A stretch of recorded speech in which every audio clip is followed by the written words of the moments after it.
ever walked into a room and your brain just resets? Not forgetting a detail, forgetting the entire mission. That glitch has a name, the doorway effect. And in the next few minutes, I'll show you why it happens and 3 quick ways to reduce it. You know that moment when you stand up with a mission? Not casually, not wandering, because you need something specific. You walk into the next room and your brain just drops the file. Not, I forgot a detail. Not, give me a second. I mean blank.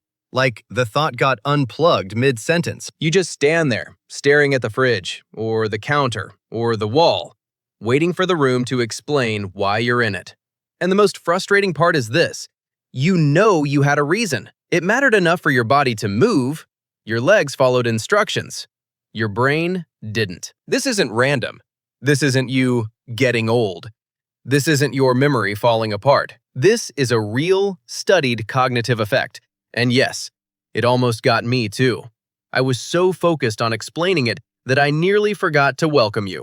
So welcome to Midnight Reflections, where curiosity never sleeps. Let's slow it down with a normal scene. You're sitting on your couch and you think, I should get some water. You stand up and start walking. On the way, your brain notices a sock on the floor. Why is there a sock there? Then your eyes catch your phone. A notification lights up. Then you step into the kitchen. Different light, different smells, different layout, different objects, and your brain treats that shift like a new scene. Now you're standing in front of the fridge with no idea why. You open a cabinet, you check the freezer, you stare at the sink like it owes you money. Nothing. So you do what every rational human does. You walk back to where you started, and the second you cross into the original room, the thought comes back fully formed and confident. Oh, right, water, or your charger, or your glasses, or the exact thing you stood up for. That's the doorway effect. Your brain doesn't experience life as one continuous stream. It breaks your day into small episodes, separate scenes with beginnings and endings. And doorways are powerful because they signal that shift instantly. New space, new objects, new possibilities. Your brain updates its internal question from, what was I doing, to what matters now? Small goals live in working memory,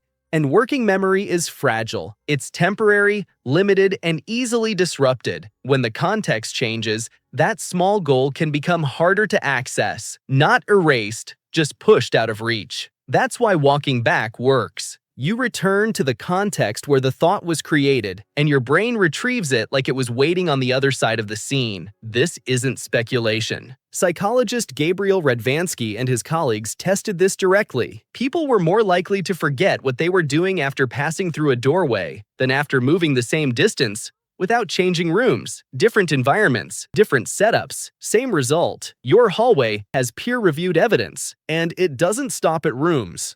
At work, you stand up to ask someone about the budget. You enter a meeting room, and suddenly, your mind is blank. In a grocery store, you change aisles and forget the one item you came for.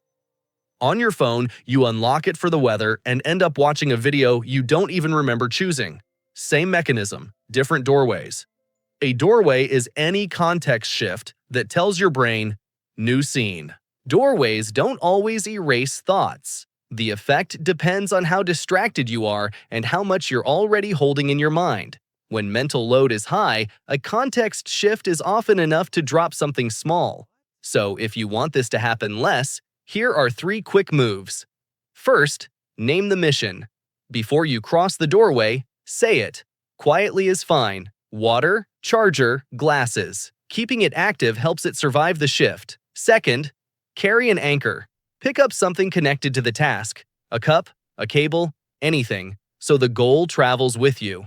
Third, pause at the doorway for 1 beat, 1 breath. That tiny moment gives your brain time to save the intention before it loads the next scene. And here's the part people get wrong. This isn't a flaw. This is efficiency. Your brain organizes life into scenes, so experiences don't blur together. That structure is what allows memory to work at all. The trade-off is that small, temporary goals sometimes don't survive the transition.